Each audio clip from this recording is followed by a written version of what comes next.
So warm welcome to scope management and schedule management. My name is Ramesh. I've done my PMP, then PMI ACP, that is Agile certification, ISTQB, you can call this is some sort of a PMP for testing, and CIB, this is my domain certification. Let's discuss about project scope management. What is basically scope? Okay, for example, I'm writing using this pen, isn't it? What does a pen do? It performs set features, right? It is able to draw, right? And it supports so many colors. It has to be ported with so and so an application, isn't it? So it does some features. So that is what is called a scope. Then how do we deliver the scope? We come with a project.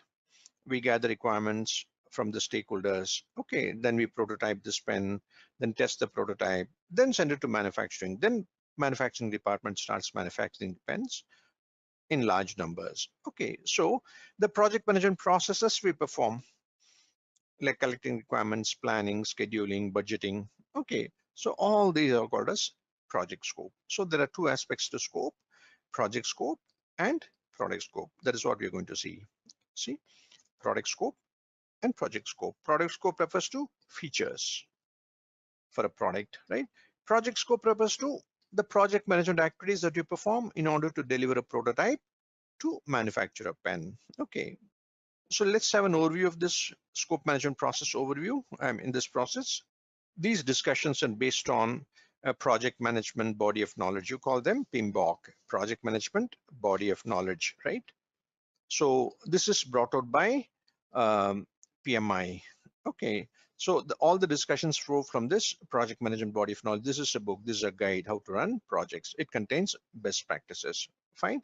So here you have a topic called scope management, knowledge area. I call that knowledge area.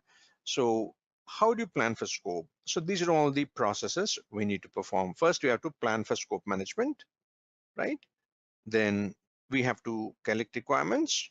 Then based on the requirements, we have to define scope. What are requirements? Requirements are what the customers expect to find in a product. Okay.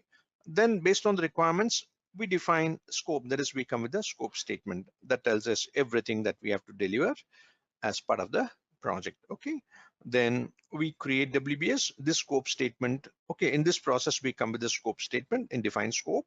This scope statement would be descriptive. It could be in text form. Well, if you give a document that runs to hundreds of pages to team members to start delivering, they'll not know where to start. Okay, what the dependencies are. So in a manner that is understandable to them, you break it down into a tree form.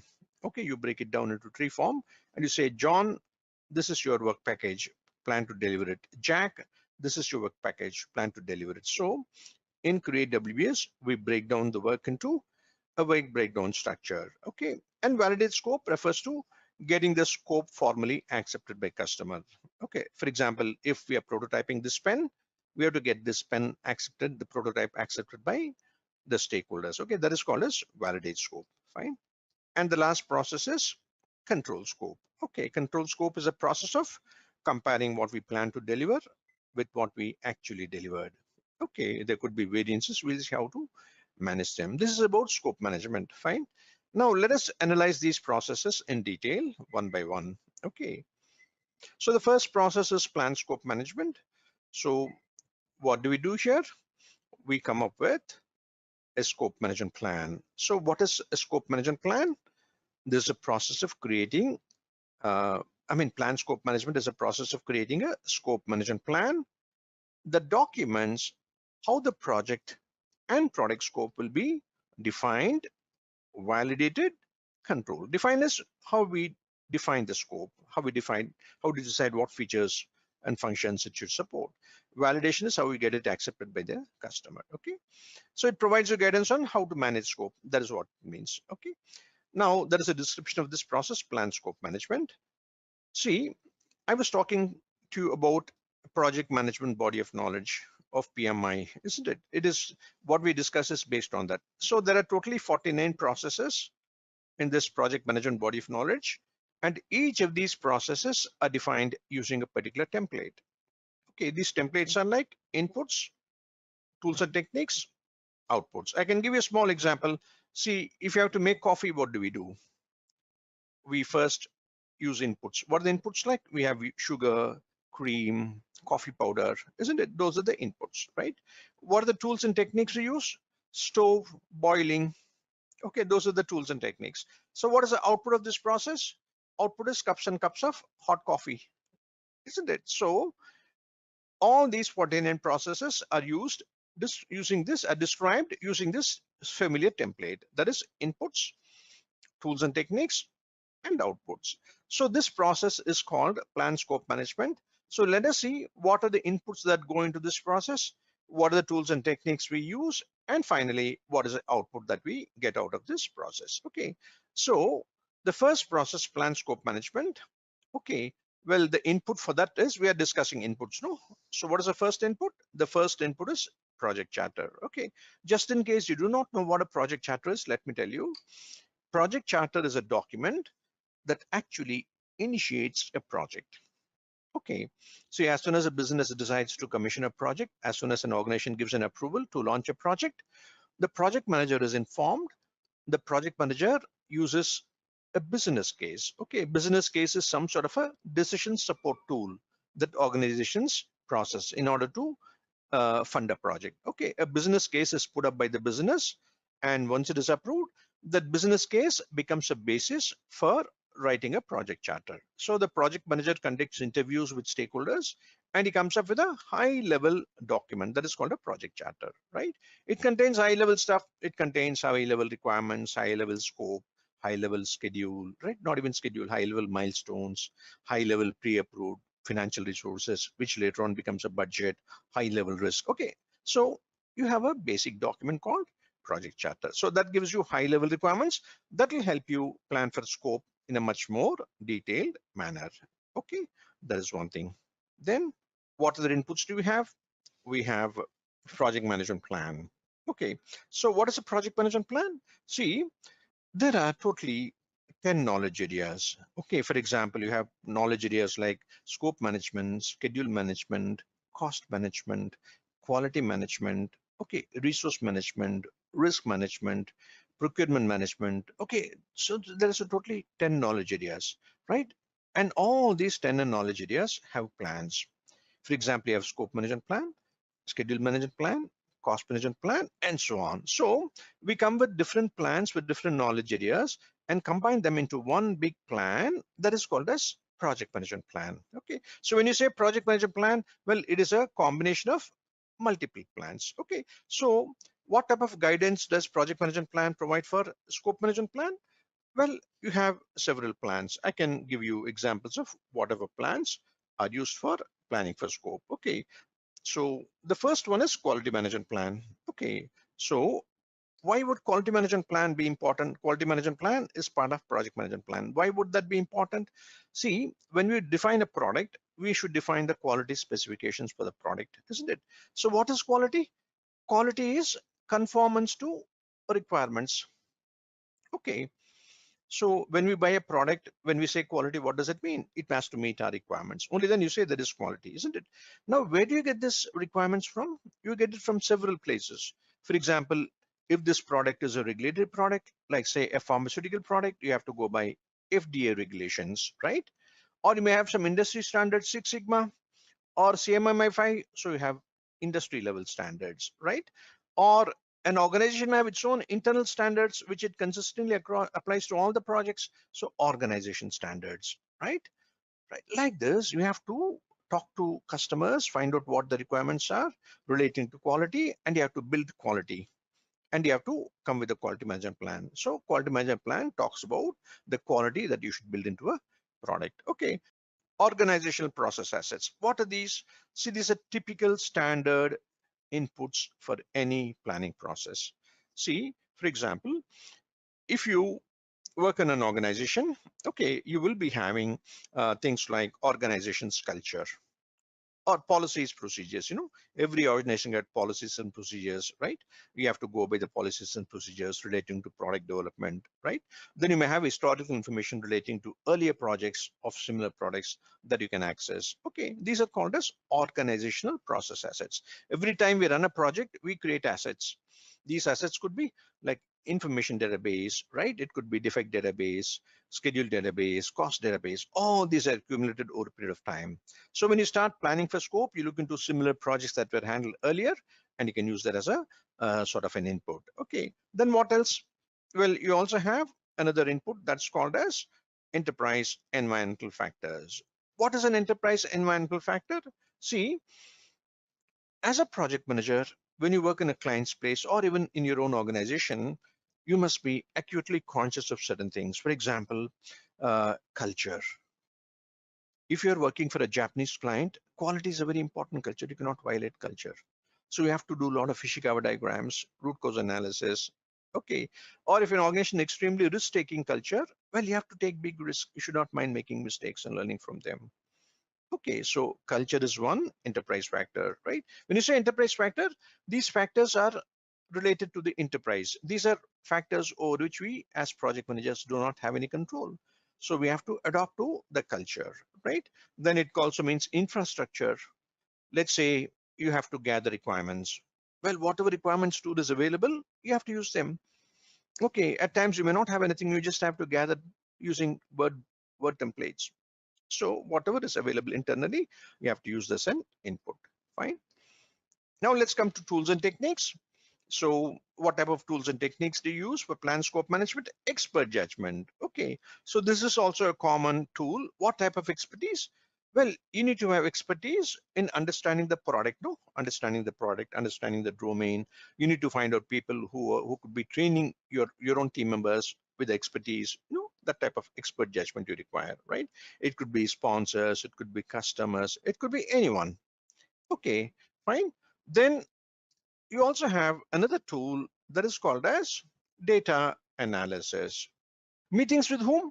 See, you're defining scope.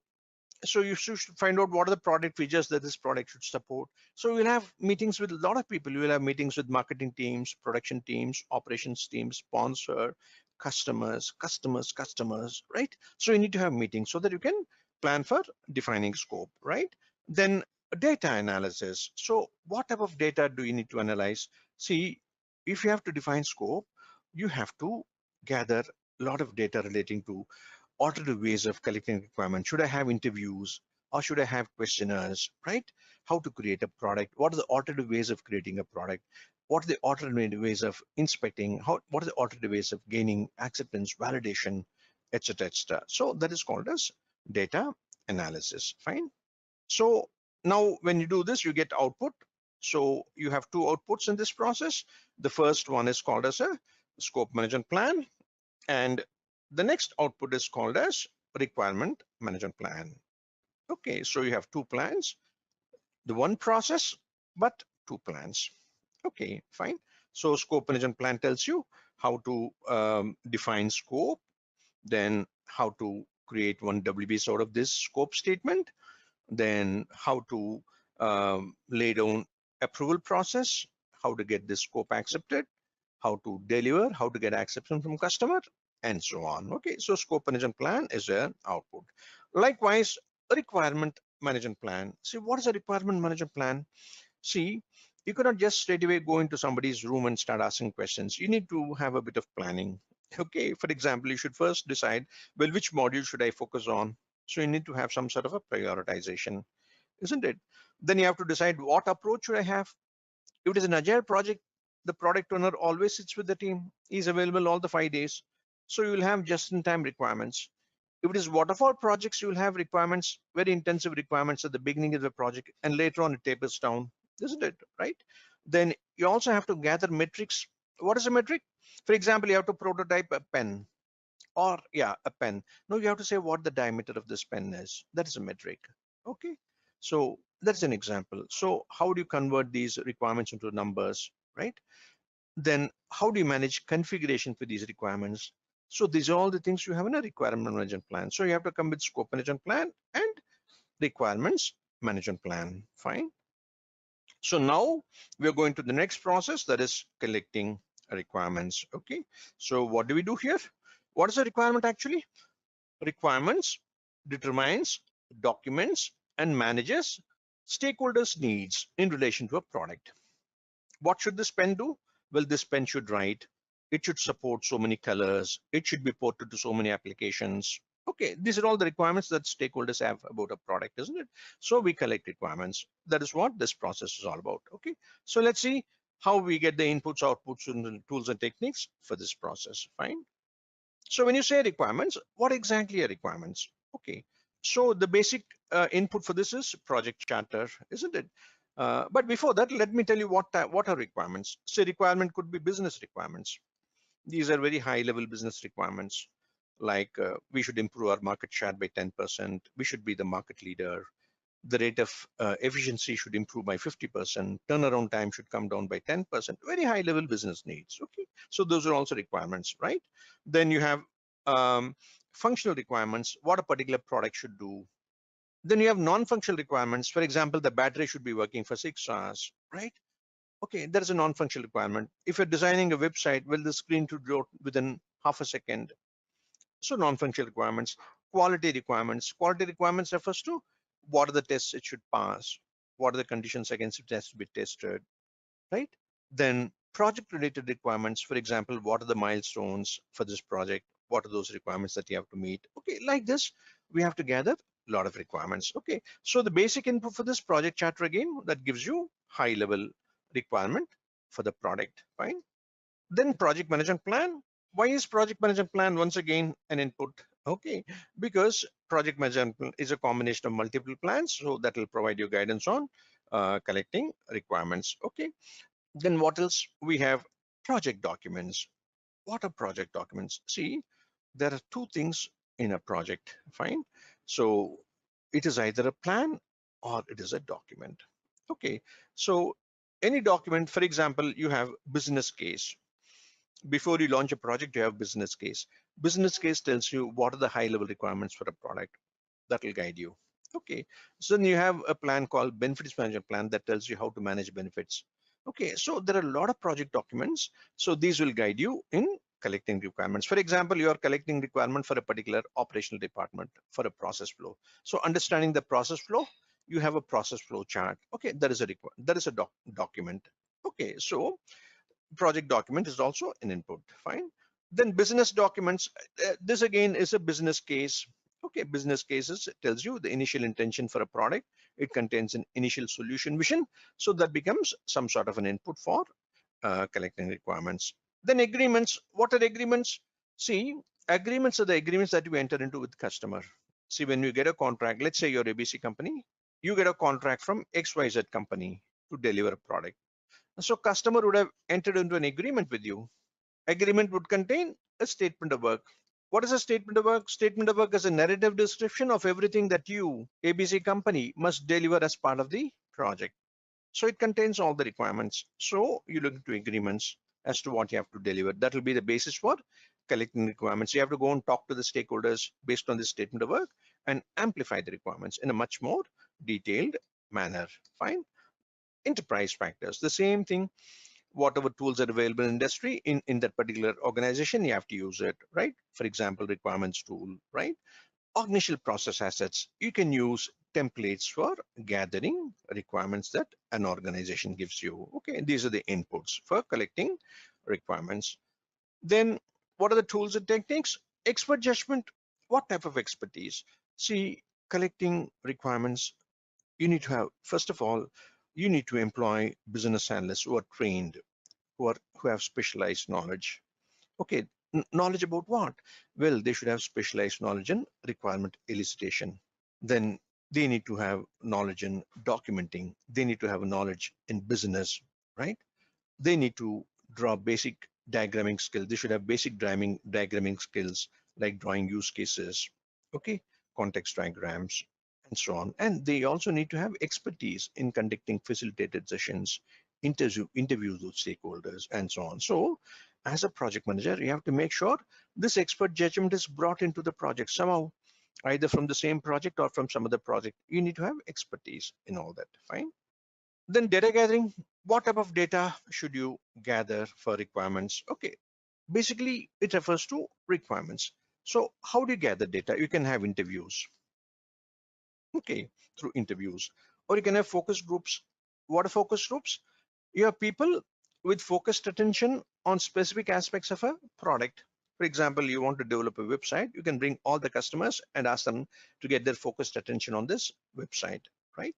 Or you can, if you have too many stakeholders running to several dozens of people, you can be conducting interviews. Well, you can have something like questionnaires, surveys, okay. Or your organization want to live up to some industry standard, so you can use benchmarks as data. Or you want to come with a lot of creative ideas, you can have brainstorming for gathering data. So data gathering basically refers to the ways in which you'll be gathering requirements. So this could be any of these. Then data analysis. So what type of data analysis? Well, you have to analyze a lot of documents. Okay, what are documents like? Agreements with the customer, business plans, right? Then what else? Then you have a lot of process flow charts. You can, if you have to understand the process, you need to have you look into process flow charts.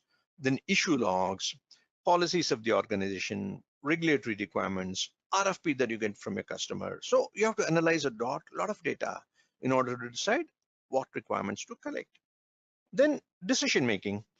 So let's say you collected requirements and stakeholders, you presented to the stakeholders. Fine. Now stakeholders have to take a decision. So they would have some sort of a prioritization. Which requirement is important, which is secondary in importance, right? Which comes next? They will have some sort of a prioritization, isn't it? So you have to present these to the stakeholders and they would take decisions. Normally, decisions are taken by voting. So within voting, you have unanimity. That is 100% of stakeholders may upvote, right? Or at times you may not get unanimity, you may just get majority. More than 50% agree on a particular requirement, right? Okay, or it could be plurality. In a plurality, it is not majority. Let's say you have 10 people, a group of 10, it is divided like 4, 3, and 3. So 4 is not a majority, but is a largest winning block. Okay, so these are the forms of decision making. But at times what happens is the stakeholders may nominate somebody else to take a decision. That is called as autocratic decision making, delegated decision making. Okay, these are all the ways in which decision could be taken. Then you also have, you also require soft skills to conduct facilitated sessions, get information from stakeholders, right? Then data representation. How do you represent data? You can represent data using context diagrams, use cases, okay, and so on. Okay, you can also use brainstorming. What is brainstorming? You call it mind mapping. See, let's say you're gathering ideas relating to setting up of a library. You just put library and ask people to come with ideas. Somebody would give ideas relating to books. From books, somebody would give ideas relating to fiction, science, then romance, okay, then literature. Somebody else would be talking about furniture, well, different types of furniture. So this is what is called as mind mapping. Around a single concept, you organize a lot of data.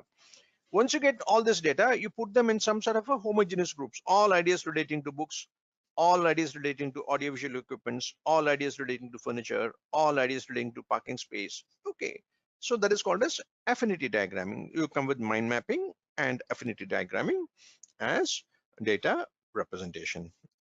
So we have collected requirements. So what do you come up with at the end of this process? You come up with a requirement documentation, isn't it? See, you come up with a requirement documentation.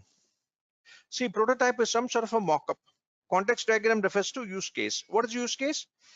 When people, system, and processes interact. For example, you're a bank user.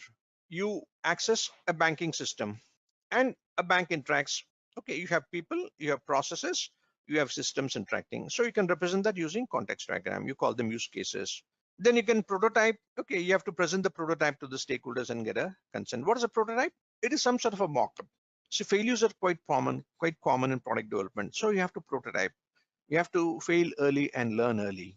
Okay, so prototype could be a working prototype, non-working prototype, paper prototype, evolutionary prototype, any prototype. Okay, so these are all the ways in which you collect requirements. Fine. Then at the end of this process, we come up with requirement documentation. Fine. And requirement traceability matrix. Okay, so what is a requirement traceability matrix? See, when you actually go to the customer to deliver scope, there are only 2 questions he'll ask you. Where is the requirement? Right? Let's say you came with a pen, right? this pen prototype, you're going to deliver it to him. He'll ask you, where is the requirement I gave you? So you have to cite all the requirements, 1, 2, 3, 4, right? And then he'll say, what are the mappings for these requirements? For that, you have what is called as requirement traceability matrix. So you have to map the requirements to high-level business need. That is, you want to be the market leader. Then you may have to map this to architecture drawings, then database procedures. Then for this particular prototype, you would have done a lot of tests, test cases, test scenarios, test conditions, test results. So you have to map it through all these, and only then you can sign off. Okay, that is called as requirement traceability matrix. Okay, so when you collect requirements, you also stipulate what is the template in which you'll be demonstrating compliance with requirements to the stakeholders later on, so that you'll get a formal acceptance. Okay, now we have gathered requirements. So what do we do now? The next thing we do is we define scope, right? So this is a very, very important document. Okay, so what do you do here? In a very detailed manner, you come with a description of the project and the product. You describe what the product features are. Okay, fine. It describes the product, the service or result, boundaries and acceptance criteria. Okay, fine. What is an acceptance criteria? What are the set of conditions that you must prove in order to get this scope accepted by the customer, in order to get this pen accepted? For example, you may have to do a lot of testing. So it will stipulate all the test conditions that you have to meet in order to get this product accepted. That is called defining scope, right? So if something doesn't get into scope, it will not get into project. So you have to make sure you don't omit anything. So that way, it is a very, very important document. So what are the inputs for this process? What gets into project management plan? Okay, so again, this is a normal input. Okay, a project management plan, especially scope management plan. Okay, what is a scope management plan? It tells you how to define scope, how to control scope, how to create WBS, how to get scope accepted by customer, and so on. Okay, so that is an instrumental plan. Then project documents, whatever project documents are in inputs here. See, there is a document called assumptions log. This assumptions log contains two things. Number one, constraints. What are constraints? Constraints are limiting factors. You cannot ignore them. For example, budget is a constraint. Schedule is a constraint. Quality criteria is a constraint. Okay, you cannot violate them. So when you define scope, when you deliver a product, you have to have all this in mind. Within how much money should I complete? Within what time I have to deliver? What are the basic quality criteria I have to meet? Okay, so these are all constraints. Then you also make some assumptions about a product. Okay, so this is an example of project document. Then what are the other documents? We also came with requirement documentation. No? So requirement documentation is a basic document from which you derive a project scope, right? Then there is another document called risk register. So that also guides you in defining scope. Why? What is a risk? Risk is an uncertainty that could impact any project objective. It could be positive or negative. If it is positive, you call that an opportunity. If it is negative, you call that as a threat. So if there are any threats that could impact your scope delivery, you need to document them. You have to come with mitigants. Okay, fine. So you have to look into risk register as one of the documents. Fine. Then what else? Then you have the other usual inputs like, yeah, enterprise factors, right? So whatever tools are available, you have to use them, right? For example, you may want to have scheduling tool called Microsoft Primavera, but the organization will only give you a spreadsheet. You have to use it. Infrastructure, any tools, whatever is available, you have to use it. You cannot grumble. These are factors over which you have no control. Then organizational process assets, policies, procedures, templates for scope management. Okay, the project files from earlier projects, all these will help you in defining scope. Fine. So let's go to tools and techniques.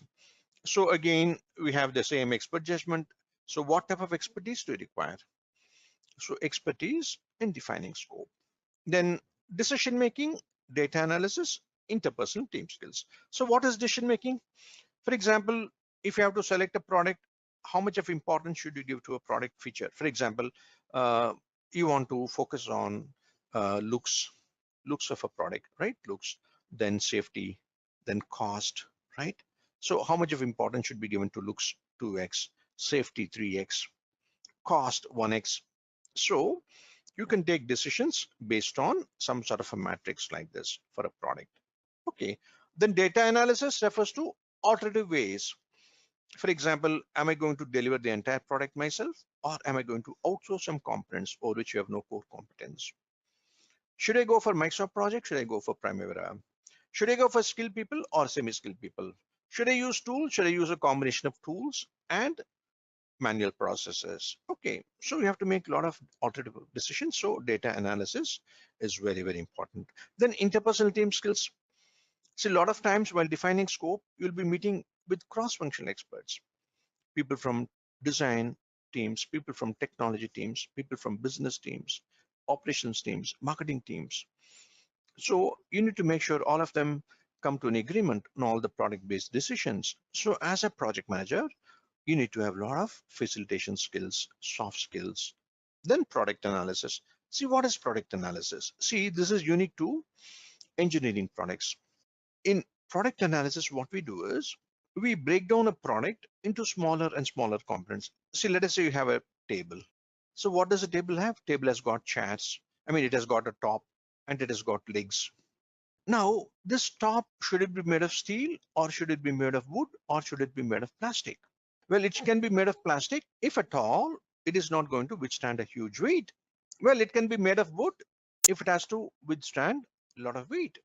So you break down the product into smaller and smaller components, and you understand what value each of these product components contribute and what is the rate at which you can buy without compromising on the quality. That is, you have to maximize value, minimize cost without compromising on quality. So this is what is called as product analysis. Okay, so you have to do this product analysis. Some people call it value engineering, okay, systems engineering, functional analysis, whatever it is, you have to do all this in order to define a product. So this is what is called as product analysis. Fine. Then the output of this process, we come with a scope statement. Okay, fine. The scope statement is an important document. That's the most important document, right? So what does it tell us? It describes the project and the deliverables. What are deliverables? Any work products, they're all deliverables. For example, when you collect requirements, you come with requirement documentation. So requirement documentation is deliverable. Scope statement is deliverable. Gap document is a deliverable. So we come with a lot of deliverables. These are all interim deliverables. Then the final deliverable will be the pen that we're going to prototype. So it defines all the deliverables. It tells you what is the acceptance criteria. How do you get this deliverable accepted by the customer? What are the tests you have to do? What are the test results you provide him? Then what you will not do, exclusions, that is also very important. The list of what you will not do should be much, much bigger than what you will do. And that is also very difficult. If you don't document exclusions properly, you'll end up adding a lot of scope to your project, which is very difficult to manage later on. So exclusions, then constraints. What are the timelines within which you have to do? Well, what are the budget within which you have to do? All these things you have to document in a scope statement. Fine. Then comes other project documents that get updated over a period of time. Now, this scope statement would actually run to hundreds of pages. Now you give a scope statement to a team member, okay, it runs to hundreds of pages. You tell him, John, why don't you start working on the project? He's a bit confused. What? I have to start working on the project? Well, I should know what I should do. So tell me what I should do. Where do I begin? So what you do is you create what is called as a work breakdown structure. Okay, I'll tell you what it is. See, so this is a process of subdividing project deliverables and project work into smaller, more manageable components. It provides you a framework. For example, let us say this is the scope statement. You first break it down into phases. For example, requirements phase, right? Then design phase, then development phase, testing phase, deployment phase. Then from this phase, you define what are the major deliverables, right? For example, requirement documentation is a major deliverable. Requirement documentation for what? Well, Reuters interface, then Bloomsburg interface, then interest rate interface, all the requirement documents, right? So you define. You come to the lowermost level, that is called as a work package or deliverable. So this is a process of decomposing work into lowermost part, that is called as a deliverable. Now you call the guys and tell them, guys, start working. They'll start working in a very feverish way. Oh, my requirement documentation is Reuters, is it? Okay, I know you address this to John. John will say, well, these are all the processes I must do. Number one, I have to do a bit of research. Number two, I have to collect requirements. Number three, I have to document requirements. Number four, I have to get a sign off. So like this, you decide, you split a work package into activities and plan how to deliver this. So this is called as create WBS. This is a very important step in scope definition process. Fine. So what do you require for creating WBS? Project management plan that tells you how to create WBS. Project documents, they are requirement documentation, scope statement, then enterprise factors, whatever tools you have available to create WBS, you must use. Microsoft Project can also be used for creating WBS, you must be familiar. Then organizational process assets, templates for WBS you can use. Okay. And the output of this process is, yeah, the tools and techniques is expert judgment. Okay, you need to have expertise to define the work, decompose the work into smaller and smaller components. Okay, that requires expertise. Then, yeah, decomposition is the process of breaking down whole project into phases, phases into major deliverables, and major deliverables into deliverables. That is called decomposition. We need to have skills relating to decomposition. Then the output is scope baseline. Okay, scope baseline means, let's say you come with a WBS, you have hundreds of work packages in a project. So this is called as a scope baseline. Okay, fine. What else do you come up with? The next thing you come up with is project documents are updated. Fine. Yeah.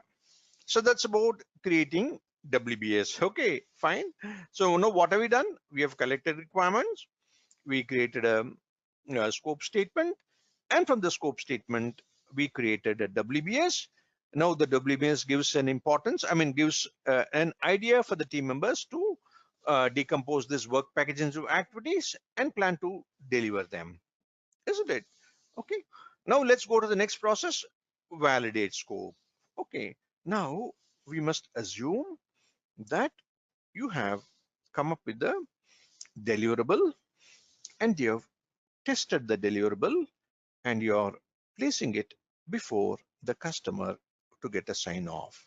That is called as validate scope. That is the process of formalizing acceptance of completed project deliverables. It could be interim deliverables, requirement documentation, design documentation, or it could be final deliverable, anything.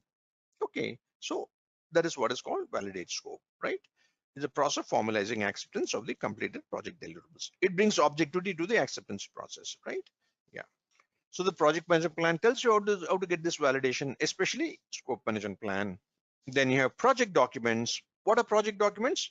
See, when you go to the customer for validation, he will ask you, where is the requirement documentation? I gave you sign off. So you have to show him requirement documentation. Then we saw that we have to maintain requirement traceability matrix. We have to do a lot of testing and have to map the test results and show the test results to the customer so that he's satisfied that we have fulfilled all the requirements. So requirement traceability matrix is a document. Then quality report. We have done a lot of testing of the deliverables. So the customer is focused on what tests we did, what the test results are. Did we pass? Did we fail? If we failed, how serious this failure was? Okay, so quality report. So these are three important project documents that are essential for gaining validation. Verified deliverables. What is a verified deliverable? Who verifies it? Team members. What is a verified deliverable? See, every team member is responsible for inspecting his own work product. If I write a code, I must do unit test, system integration testing. If I gather requirement documentation, I should get a peer review. I should do a design document, I should get it peer reviewed. So whatever you do internally within the project team is verification. You verify that the deliverable is in conformity with the requirements and specifications given by the customer. And you put your stamp saying verified, which means it is complete and correct, and you can place it before the customer hand. Validate scope processes where customer gives you formal acceptance, isn't it? So you put verified deliverables into customer's hands. Fine. Then work performance data. See, work performance data is some sort of a raw data. See, there are three types of data in projects. One is called as work performance data. That is, it is raw data. For example, actual cost, actual duration. These are all raw data examples. It does not tell you what should be the data. Actual cost should be compared with planned cost. Actual cost is $10,000. Planned cost is $5,000. So after data, this is data, and you get information. Okay, so the information is minus cost variance of $500. So basically, when you validate scope, the customer will ask you for test data that you have to provide. Then with all this, what happens? The customer inspects. Who does the inspection? Customer does the inspection, right? There is, it inspects the results, right? And it takes a decision whether this sign off can be given to this product or not. That is called decision making. Fine. And the output of this process is, well, he gives a sign off and you call that accepted deliverables. And information, data is different, information is different. Information is contextualized. For example, how many was accepted, how many was rejected, what is the amount of non-conformity, the severity of non-conformity. Okay, that is called information. Then change request. See, if the customer gives you sign off, it is fine. But if he asks you to redo, if he says that some defects are there, you have to redo it, then we have to generate change requests. So change request is a formal request through which you ask for extra time, extra money, extra people, whatever it is, right? And you have a change control board in the organization that goes through a change request and approves it. Okay, so if your deliverable is not accepted by the customer, you have to do some defect repairs. For example, you have to generate change request, extra time, extra money, extra people, whatever it is, and get it approved. The project documents also get updated in this process. Okay, this is called validate scope. Now we'll go to the next process called control scope. What is actually control? Any idea what control is? See, you have a plan and you deliver something. You compare plan with actual and you see whether it delivered what you have to deliver or not. See, you have what is called as baselines. I'll tell you what a baseline is. January, February, March, April, May, right? Example. In January, you should have delivered 10 work packages. February 15, March 20, April 25. Okay, this is plan. So what is the actual that you delivered? Plan January 10, no variance. February 15, no variance. March 18, -2 negative variance. April 15, -5 negative variance. So this comparison of plan with actual is called control process. So you control scope, you compare what happened. Did I deliver? Did I over deliver? Did I under deliver? Why did it happen? You analyze it. Okay, that is called control scope. Let's analyze this process.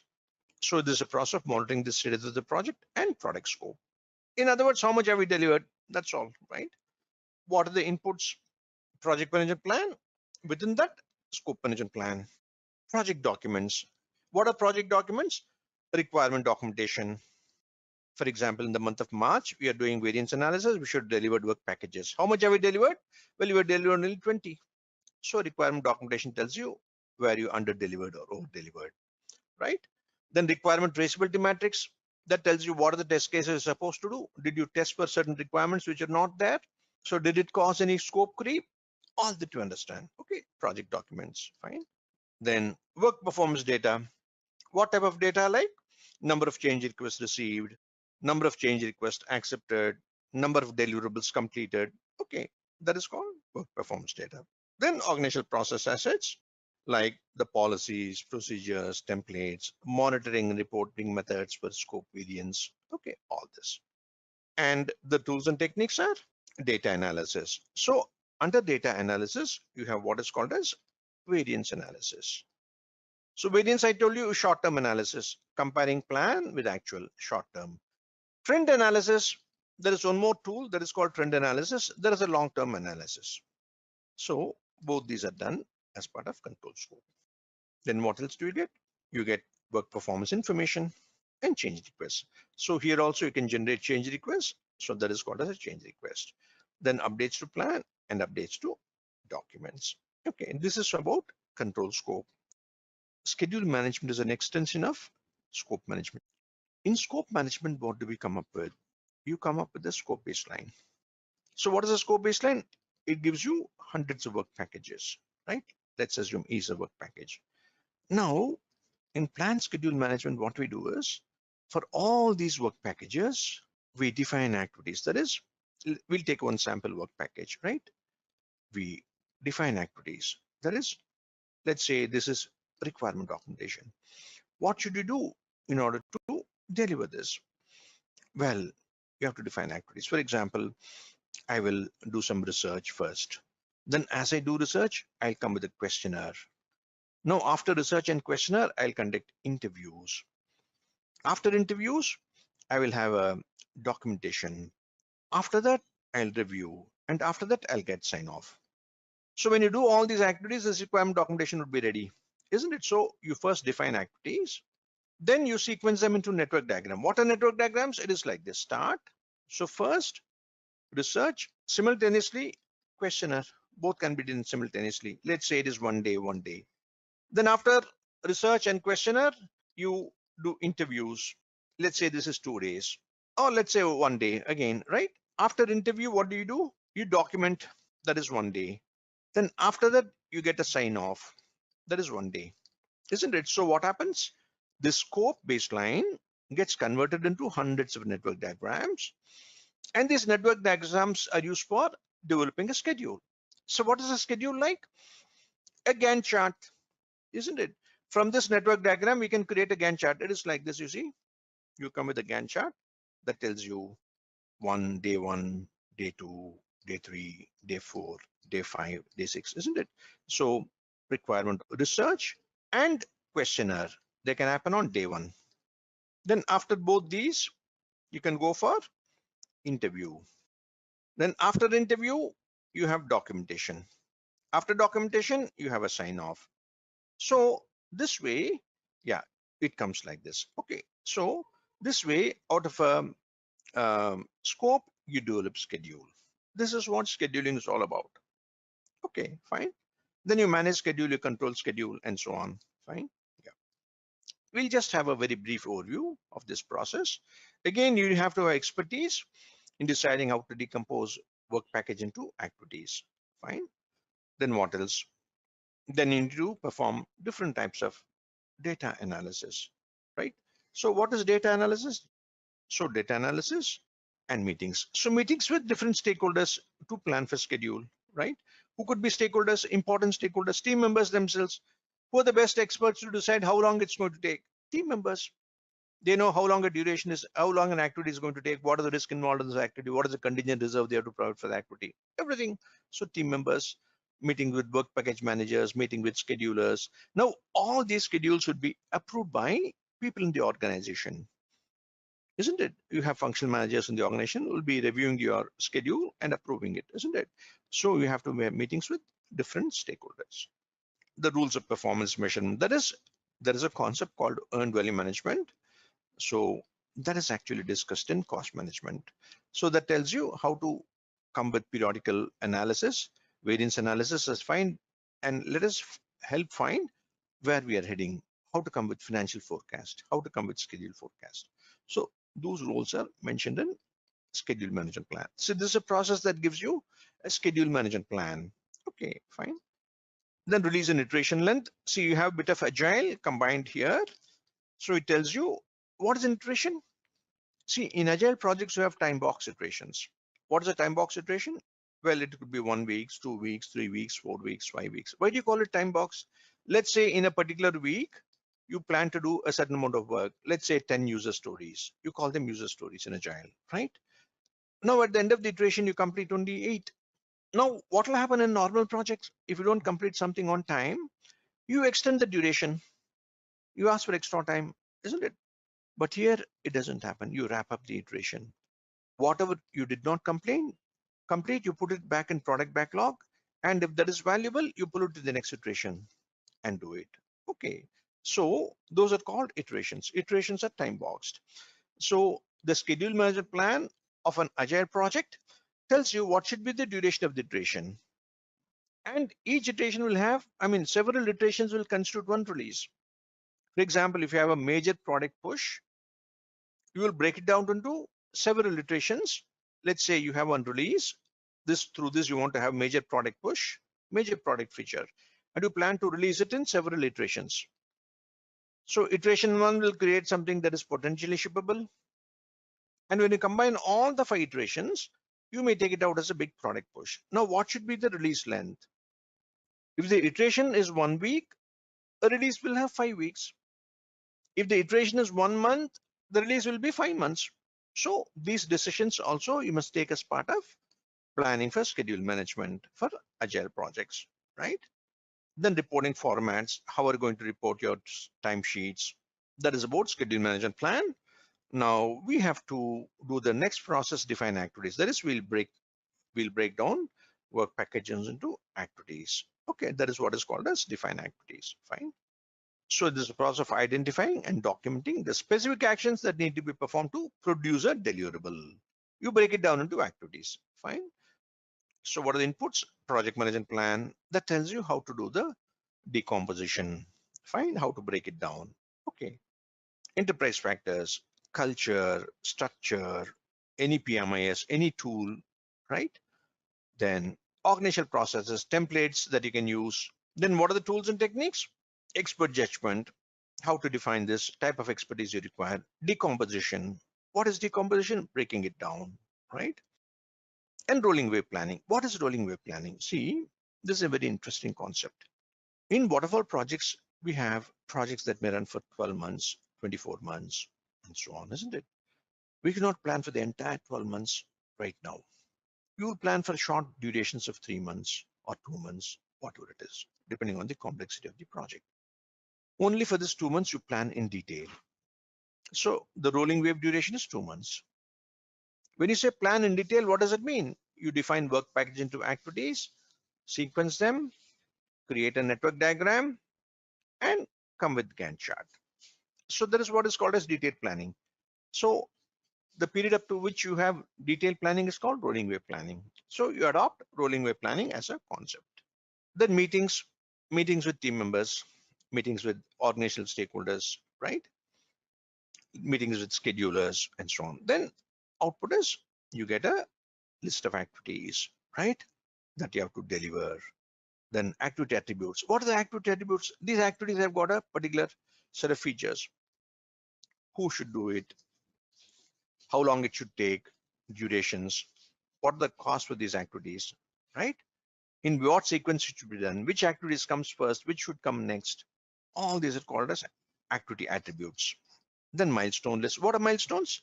Milestones are significant events in the life of a project. For example, for a business analyst, requirement sign off is a milestone. For a product owner, date on which you have to take the product out to the market is a milestone. For a project manager, budgetary check is a milestone. So if there are any milestones attached to activities, that also you have to mention along with the activity list. Fine. Then what else? Change requests. So when you do the decomposition, you may make some changes to the plans and the plans get updated. That is what is called as define activities. The next one is sequence activities. So what do you do here? You create network diagrams. Okay, that is what I told you, isn't it? So this is a process of identifying, documenting relationships among various project activities. So project management plan that tells you how to decompose scope baseline into activities and how to sequence them. So what are the project documents you require? You require a list of activities to be sequenced, what their activity attributes are, what are the assumptions and milestones. Then enterprise factors, any PMIS. What is a PMIS? Any scheduling tool that you use or any sequencing tool that you use, right? Any work authorization system, right? If there are any government standards, you have to adopt them. Then organizational processes, project files, templates, etc., etc. You can use them. Precedence diagramming method. What is this? See, when you sequence activities, there should be some relationships between them based on should sequence. No, so this is one relationship. You call that finish to start. The next one is start to start. Start A, then start B. The next one is finish to finish. Finish activity A, only then you can finish activity B. Or you can start activity in next activity first and then only finish predecessor activity. So these are normally the 4 types of relationships you can use in coming up with network diagrams. So using these network diagrammings, techniques, you come with network diagrams. Okay. Then dependency determination. That is what we saw now, right? Then leads and lags. See, this is a lead. What does it mean? Let's say this takes 10 days and this takes 10 days. It should normally be 10 plus 10, 20 days. But you are introducing lead in successor activity, let's say by 5 days. That is, it'll reduce the duration by 5 days. It becomes 15. So lead has the effect of reducing the duration. Lag refers to delay. Okay, see, both this is start to start. This will take 10 days. This will take 10 days. So both should end on 10 days. But you've introduced a delay of 5 days in the next activity. So to that extent, it gets extended to 15 days. So that is called as lag. So when you come with network diagrams, you have to use leads and lags. Fine. Then you come with network diagrams. There is an output, and you also update different project documents. Okay. Now we came with network diagrams. You must decide. You should get a confirmation about who will be working on these activities, and based on that productivity, you have to come with durations. Okay. So that is called estimate activity duration. Fine. So this is a process of estimating the number of work periods needed to complete individual activities. So what are the inputs? Project management plan.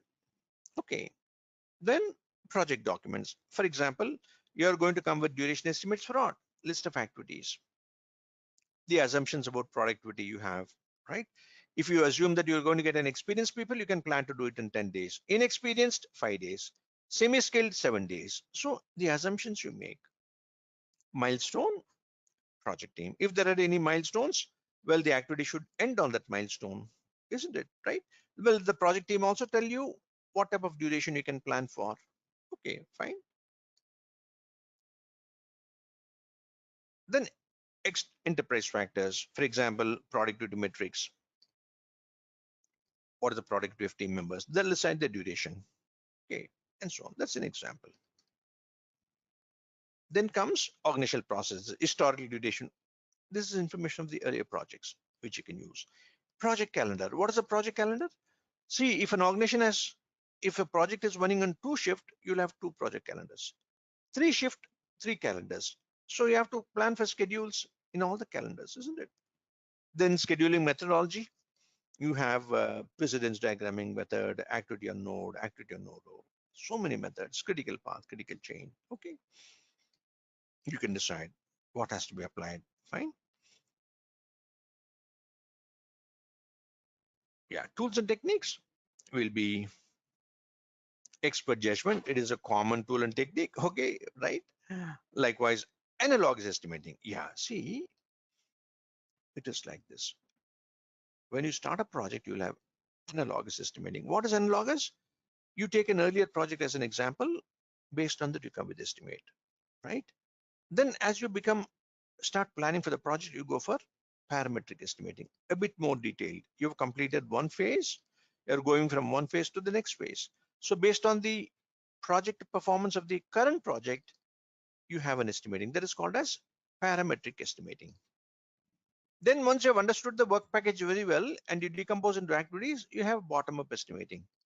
So these are the estimating types: analogous estimating, parametric estimating, then 3-point estimating. Okay, 3-point estimating is nothing but bottom-up estimating. That is, you have to take pessimistic, optimistic, most likely durations, and you have to combine with an average. You can come with an average. Okay.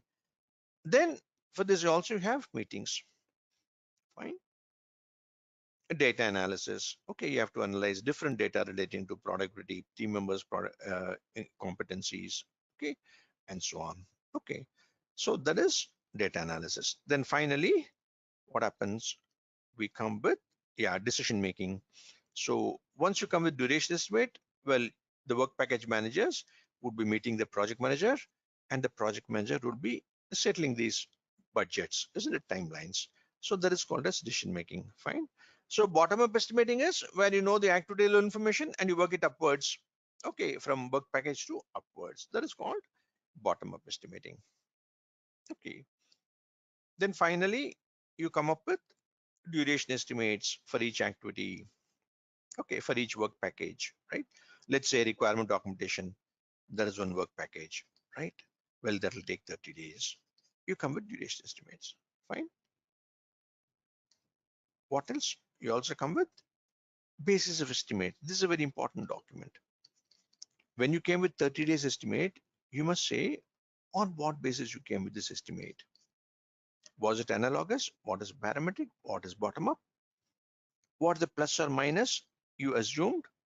For example, when you say I can complete the work in 10 days plus or minus 2, what does it mean? I can complete the work in between 8 days to 12 days, isn't it? So the range in your estimates, confidence level in your estimates, all these are documented in basis of estimate. It is not enough if you come with an estimate. You must also say on what basis you came with this estimate. Okay, then what else?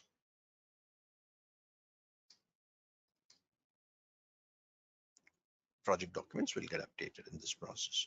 Yeah. So we have developed schedule. No, and we have estimated durations for different network diagrams. We have to combine all these network diagrams and we have to develop one big schedule for all the work packages combined. Okay, this schedule is for the project as a whole, right? Fine. So, I'm sorry. This is a process of analyzing activity sequence, duration, resource requirements, schedule constraints to create a project schedule. What does it mean? That is, you came with network diagram that told you what the sequence is. Then for these activities, you decide the durations. Then you also decide who's going to be working on this activity, John or Jack or Jill. And you also contain constraints like within how much time this work should be completed. So you consider all this and you develop a schedule model. So what does a schedule model contain? It contains start dates, end dates, and who is going to be the resource using this, performing this activity. And if the resource is going to consume steel, cement, how many kilos of steel, cement is going to consume? Everything relating to activities. Okay, they are all combined to develop a schedule. So project management plan is an input, especially schedule management plan that tells you how to schedule, right? Then project documents like activity list, activity attributes, assumptions log. We have discussed all this, no? Okay, right? So this is the scheduler's job, right? Agreements. What does agreement contains? Agreement contains the dates by which you have to deliver to the customer. Is it not important to consider that? Of course. Okay, fine. You have to meet the contractual stipulations. So with all this, and also enterprise factors, whatever scheduling tool is there in the organization, they have to use it, right? Then scheduling methodologies, project calendars. These are all default project calendars, right? You have to use them as inputs. Then what are the tools and techniques? You do network analysis, right? That is, what is analysis? You combine you analyze all the activities. You understand if the activities are sequenced properly, that the duration is correct, all that you analyze, right? Then you apply critical path method. What is a critical path method? Determining the duration of the project schedule. Okay, applying critical path method. You determine when the work should start, when it should end. Fine. Then you have a lot of data analysis relating to durations, risks, costs, okay, etc., etc. Resource optimization. What is resource optimization? See, when you come with a schedule, it may say you'll complete the project in 12 months. But the customer might say, no, I want it in 9 months. So what should you do? You have to somehow extract some 3 months out of the schedule. So there are a lot of techniques like fast tracking that's doing activities in parallel instead of one after the other, or putting more number of people, making them work overtime and doing the job before time. So there are a lot of techniques that you have to adopt in order to complete the project on time. Okay, at times you'll find that resources are over allocated. For example, John is the only guy, but you allocate him 16 hours of work. So you have to level his utilization to 2 days from 1 day, right? So these are all the techniques that you adopt in order to develop a schedule, right? And any information tool, the leads and lags that we saw earlier, then schedule compression. That is what I told you. Schedule compression refers to if the activities can be done this way, 10 days, 10 days, you see if it is possible to do it simultaneously. So you can do this in 10 days. Okay, so schedule compression. Then agile release planning. This is for agile. Okay, you have to plan for the releases for agile, right? And you come with a schedule baseline. So what does a schedule baseline contain? It tells you when the activity should start and when it should end. It should start in January, it should end in March. And the actual schedule will be compared against this baseline. You will have variances. So baseline is maintained for comparison purpose, schedule baseline, fine. Then project schedule, okay. Then schedule data, any data relating to schedule, like optimistic estimate, pessimistic schedule, optimistic schedule, project calendars where this schedule would be implemented, right? Then yeah, project calendars, plan updates, change requests. This is a very change intensive process. So change requests are quite common. Okay, so that's about develop schedule process. Then finally, we have a process called control schedule. So here we make sure we complete the project on time. So you analyze what are the variances, why these variances happen, why did the schedule slip? Is it because you did not get materials on time, or was it because of poor material quality we could not conduct, or there was over planning, under planning, overutilization, underutilization? So you look into why these variances happened. Fine. So plan is an input, project documents, they are inputs, organizational process, any control tools, they are inputs, reporting methods are inputs. Okay. Then work performance data. Okay, which activity has started, which has not started, which has ended, right? Then tools and techniques, you analyze data relating to schedule, find out why variances happened, where did you under deliver, where did you over deliver, why did you utilize more time, what is the problem with our planning, did we under plan, over plan, was it wrong in coming up with assumptions relating to durations? You analyze, right? Then critical path method, then PMIS, any scheduling tool, and resource optimization. What is the resource optimization? For example, I told John might be allocated 16 hours of work. So you make sure he does it in 2 days. That is called optimization. Fine. And what happens in this process? Just a moment. Schedule compression. I told fast tracking, doing activities in parallel, right? Then leads and lags can be employed. Lead will have the effect of advancing an activity, isn't it, right? If you advance a successor activity, it'll reduce the duration of the project, isn't it? Then you come with information, why there is a slippage, right? Then schedule forecast. It is not only enough if you come with the schedule. I mean, you should get, for example, well, this is the start date, end date. No, there is a variance. Now, if the variance continues, what will be the actual schedule?